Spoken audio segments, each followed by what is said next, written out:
Cavalier faithful, welcome back to the Cleveland Pulse YouTube channel. If you're like me, you might be startled by the lack of moves in the NBA offseason from our Cleveland Cavaliers as far as free agencies, as far as trades. But I'm not here to talk about that today. I want to hit on some positives that I think have been developing since the hiring of Kenny Atkinson. But before we get into this one, make sure you're hitting that like button. Make sure you're subscribed. Check down below. Make sure you subscribe to the channel. And just comment your thoughts. How do you feel about some of these assistant coaching hires so far? Personally, I think that Atkinson has done a great job rounding out this staff. And really, at the end of the day, I always thought that Atkinson would be the preferred candidate, and this was one of the reasons.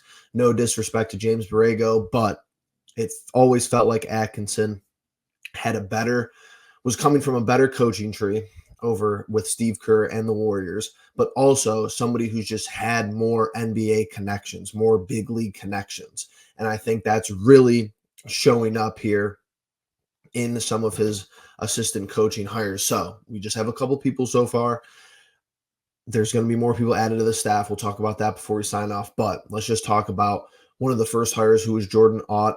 Spent the last 2 seasons on the Lakers coaching staff. You'll see that trend continue with the next person that gets hired. Ott was actually a finalist for the Hornets job. So interesting enough that this was a guy who potentially could have landed another head coaching position. We'll see that also later on in the video. And he was on Kenny Atkinson's staff in Brooklyn. So a familiar face to Atkinson, which is fair enough. I mean, you're going to bring in the guys that you've worked with, the guys who you think are at the top of their game as far as being assistants. And when you have assistant coaches and assistant coaching trees across the league, it really does play a huge role in if you get hired for another head coaching job, like we see in Atkinson here himself. It gets, really easy to round out a staff here with some of the connections that you've made. It's hire number 2, DeMarre Carroll. Obviously a former player in the league, 11 seasons, very, serviceable NBA player, a pro's pro, and he's coached the last 2 seasons with the Bucks and the Lakers. Another guy from the Lakers coaching staff. I'm going to be honest, I tried to find additional information on people giving commentary on DeMarre Carroll as far as an assistant coach. I couldn't really find much. It'll be interesting to see his role. I'm hopeful that Atkinson expands on what these guys are going to be, taking over as far as their responsibilities and roles, because you have to take this into consideration. I tweeted this out yesterday. Go over on X at Pulse Cleveland, shoot us a follow. But Kenny Atkinson is coaching in Paris right now for the Summer Olympics.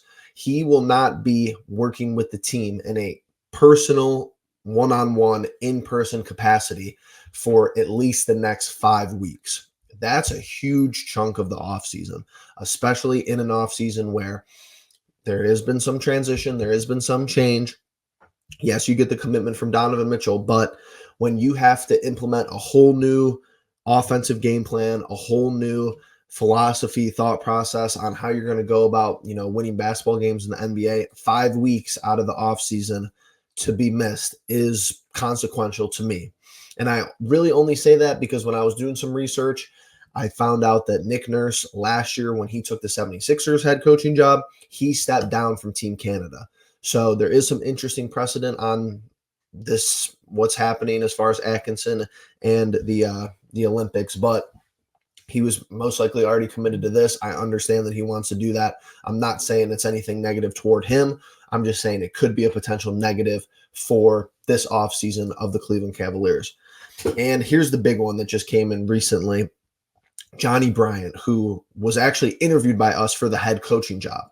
So it's very, very rare in sports where you hire somebody and then they're able to bring in somebody that also interviewed for the job. So I think this was a momentous hire. I think that it was really, a huge step in the right direction for this offseason, because Johnny Bryant is coming over from the New York Knicks, one of our rivals in the Eastern Conference. I think this gives us a huge competitive advantage. Taking an assistant coach from, somebody else who is contending in the Eastern Conference, I think that can't go overlooked. He was also in the primary head coaching search. Like I said, some other teams were looking at him. We were looking at him. Maybe the most important and maybe the driving reason as to why, he spent 6 years working with Donovan Mitchell in Utah. So that's huge. Donovan's only had good things to say about him. He said that he works the players hard, but there's also a lot of trust in the locker room with him. He said, Mitchell's in previous years with Utah, he said that Johnny Bryant always has something to say. So he's a very feedback oriented guy, it seems like, and I think that that's a huge hire for us. When you have to make a staff from basically nothing as a head coach, and you could get somebody who was a part of an assistant coaching staff from the New York Knicks, a team that did happen to beat you 2 years ago in the playoffs. I think that that's probably, you can't ask for much more than that, especially a guy that definitely could be a head coach, and I think will be a head coach after this job. I think Johnny Bryant will, when he leaves the Cleveland Cavaliers, it will be because he's taken a head coaching job, and it seems like that's something he'll have earned in the NBA. As far as more individuals on the staff, I think you have to continue to look at the former player route. I don't have anything in particular, anything concrete, but maybe some of the former, players that Atkinson had underneath him in his time in Brooklyn. I think that, maybe keep an eye out for a guy like Jared Dudley as far as an assistant coach for this Atkinson staff. And I'm sure there's going to be more hires coming down the pipeline.